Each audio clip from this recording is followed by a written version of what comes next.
Growing up is fun, but some of the things Molly used to do seem a little silly now. Sometimes she gets all mixed up just thinking about it. She's changing from a child into an adult, and it's a little confusing at times.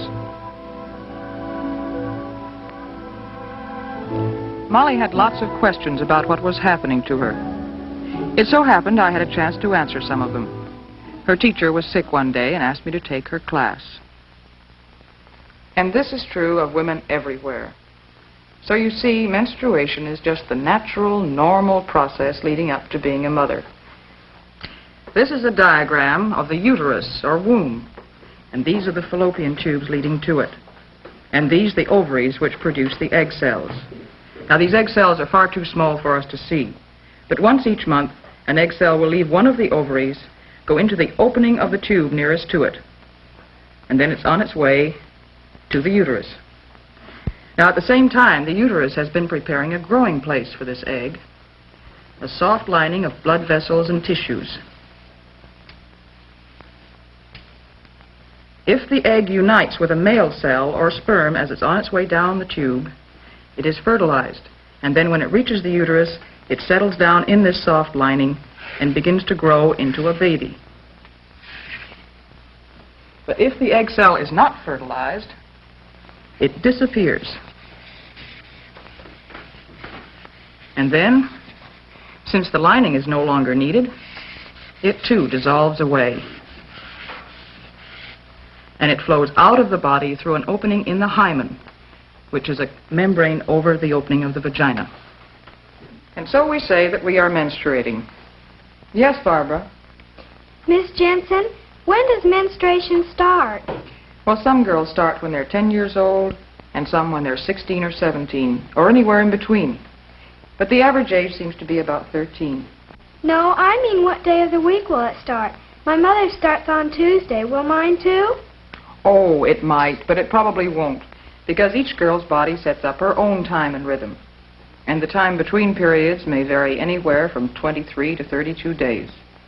And the flow lasts from 2 to 7 days, also depending on the girl's own rhythm. Miss Jensen, how often should you change napkins when you're menstruating? Well, that depends on the amount of flow, but probably 5 or 6 times a day. And that brings up another point. Many of you girls haven't started to menstruate yet, but when you do, you will want to use a sanitary napkin to absorb the flow. It's a soft, absorbent pad, and it's made to fit over the opening of the vagina and to follow the curve of the body. The tab ends are attached to a narrow elastic belt which you can wear around your hips or waist.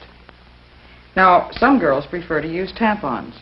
A tampon is a cylinder of absorbent cotton inside a cardboard applicator. It is inserted into the vagina by means of the applicator.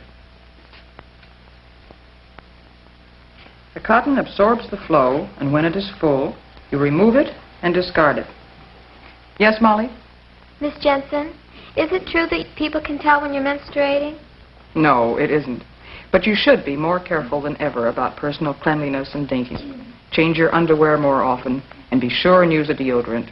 And pay more attention to your hair and your nails, and plan to wear your prettiest dress. In other words, be your most attractive self. And remember, menstruation is only a part of growing up. As you grow, your body changes from that of a young girl to that of a woman. It's becoming round with the beginnings of a bosom and the start of a real waistline and hips.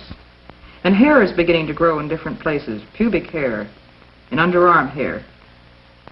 Yes, Anne? Miss Jensen, what about dancing? Can you when you're menstruating? Yes, you can, with moderation. In fact, you can do most of the things you usually do. You can bathe or shower as long as you use warm water. And you can wash your hair if you're sure to dry it quickly. And you can swim if you wait until after 2 or 3 days after the beginning of your period. And you can go to dances and picnics. But it's not a very good idea to skate, or ride horseback, or play fast games like volleyball and basketball, or do strenuous dancing like square dancing, or anything that bounces you around a lot. In general, mild exercises are best. Ones that strengthen the abdominal muscles are particularly good. It's sensible to avoid strenuous exercise when you're menstruating. And you be sure and tell your mother or me if everything doesn't seem to be just right. Now, I'd like each of you to take one of these booklets about menstruation, and when you finish reading it, if you have any questions, be sure and come and see me. And remember, menstruation is as normal and natural as eating or breathing or sleeping.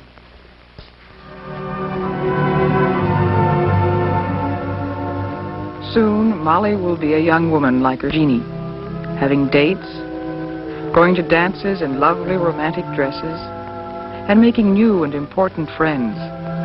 There are so many wonderful things to look forward to.